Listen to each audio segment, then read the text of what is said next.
you have a passion for living? If so, how did you discover it? I bet if you're like most people, you probably discovered it during a very painful, life-changing experience. Am I right?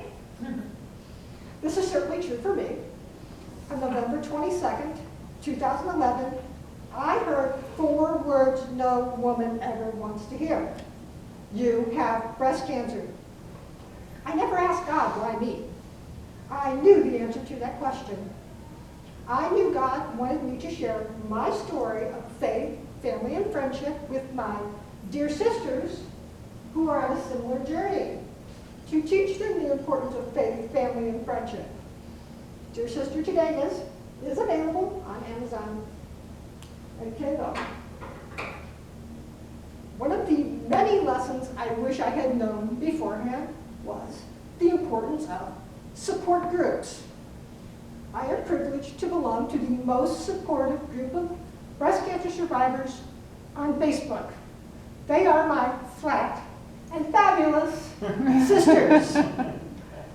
They taught me that my identity is not determined by my bra size, my breast, or the lack thereof. It is determined by the size of my heart and the number of people that truly love me. I taught them humor heals.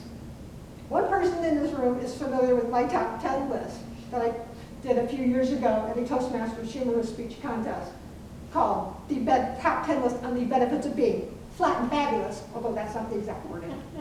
It's a little more irreverent than that. Check it out. Some of those benefits are no more mammograms, because I have no more mammos to gram, although at that time I was seeing my doctor twice a year for a lymph node exam.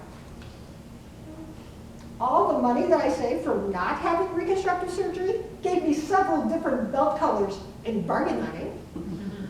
And last but certainly not least, there might be something about a hula hoop. If you'd like to see the rest of it, top 10 list, Chris Tryon on YouTube.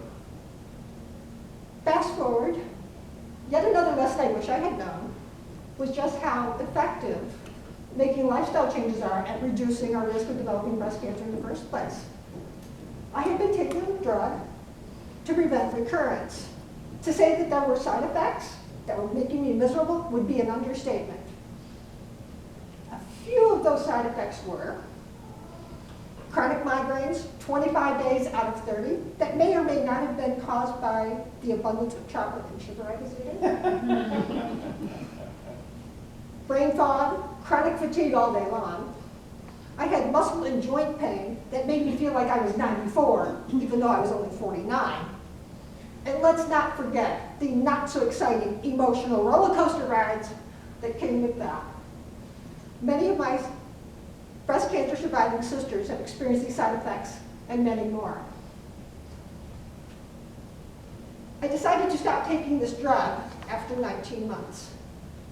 Decided to do some research on lifestyle changes and supplements that I could possibly use that might prevent this cancer from returning and certainly improve my quality of life. In short order, I made those changes. Within 4 months, those lingering side effects had been reduced by 70%. Doing pretty good, don't you think?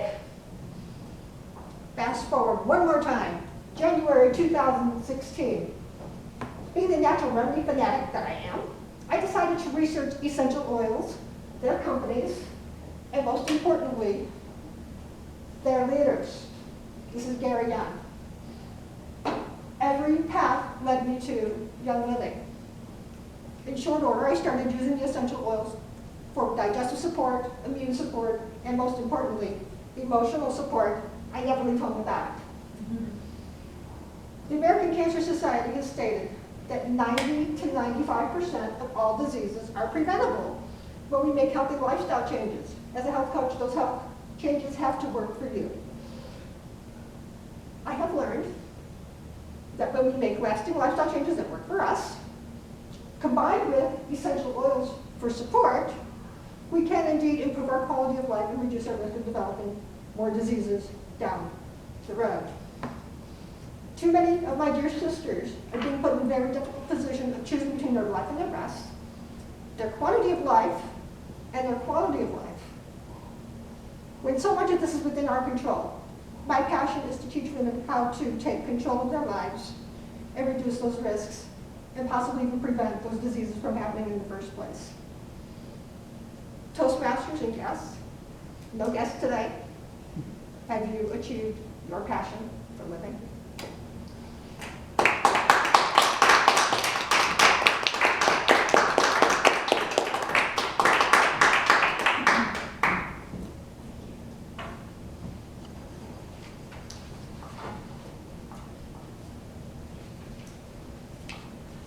Thank you, Chris, and can I please ask for 2 minutes of silence on the clock to fill out our evaluation sheets?